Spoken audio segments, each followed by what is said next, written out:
এটা এমন একটা ট্রমা যে এটা আপনি ভিতরে ফিল করবেন, কিন্তু এটা আপনি কোনোদিন ভুলে যাবেন না, ভুলতে পারবেন না, আপনার পরিবারও ভুলবে না। এর মাঝখানে আমার পরিবারকে অনেকে অনেক রকম ফোন করে র্যানসম চেয়েছে, টাকা চেয়েছে, হুমকি দিয়েছে, বলেছে আপনি এত দিলে ওনাকে ছেড়ে দিব, এত ইয়ে করলে এটা করব। তো যেহেতু আমার বাবা একটা সেনাবাহিনী সদস্য ছিলেন, সে এগুলা অনেকটা ট্যাকেল করতে পেরেছে, বা তার কানেকশন অনুযায়ী, তার ফ্রেন্ড সার্কেল অনুযায়ী তারা যতটুকু পেরেছে এটাকে বোঝার চেষ্টা করেছে যে কোনটা সত্যি, কোনটা মিথ্যা, কোনটা কী অবস্থা।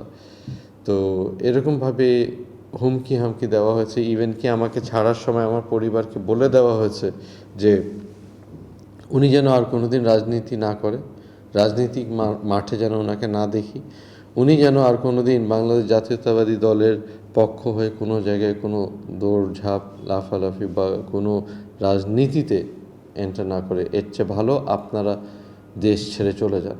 আমাদেরকে এরকম হুমকি দেওয়া হয়েছে যে আপনারা দেশ ছেড়ে চলে যান, আপনাদের জন্য ভালো। আমার কথা হলো, আমি একটা বাংলাদেশি, আমি বাংলাদেশে জন্মেছি, আমার পরিবার বাঙালি, আমরা বাংলাদেশি, আমরা বাংলাদেশ ছেড়ে যাব কেন? আর আওয়ামী সরকার বা ওই ফ্যাসিস্ট সরকার আমাকে বলার কে হয় যে এই দেশ ছেড়ে চলে যান?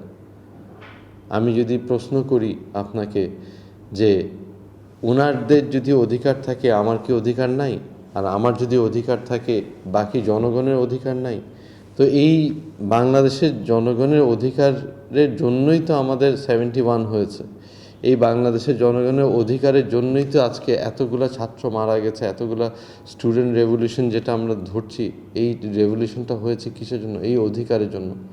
তো আজকে আমাদের দায়িত্ব এই অধিকারটাকে অ্যাকচুয়ালি স্বাধীনভাবে উঠায় উজ্জীবিত করে ধরে রাখা।